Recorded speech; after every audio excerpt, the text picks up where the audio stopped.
ഇതാണ് ലോകത്തിലെ ഏറ്റവും വലിയ ജലചക്രം. എവിടെയാന്നല്ലേ? ഐൽ ഓഫ് മാനിലെ ലാക്സി എന്ന ഗ്രാമത്തിലാണ് ഈ വാട്ടർ വീൽ. പണ്ട് കാലത്ത് കുട്ടനാട്ടിലെ നെൽപ്പാടങ്ങളിൽ കെട്ടിക്കിടന്നിരുന്ന വെള്ളം നീക്കം ചെയ്തിരുന്നത് ജലചക്രങ്ങൾ ഉപയോഗിച്ചായിരുന്നു. അന്ന് കർഷകരുടെ ഹീറോ ആയിരുന്നു ജലചക്രങ്ങൾ.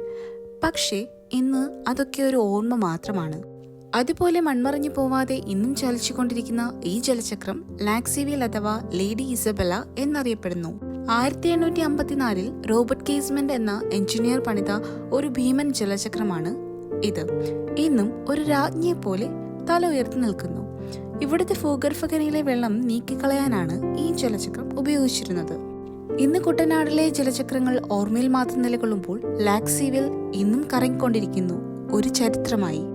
അടുത്ത വീഡിയോയിൽ വെളിച്ചമില്ലാതെ ഇരുണ്ടുമൂടിയ ഖനിയിലെ തുരങ്കം കാണാൻ മറക്കല്ലേ.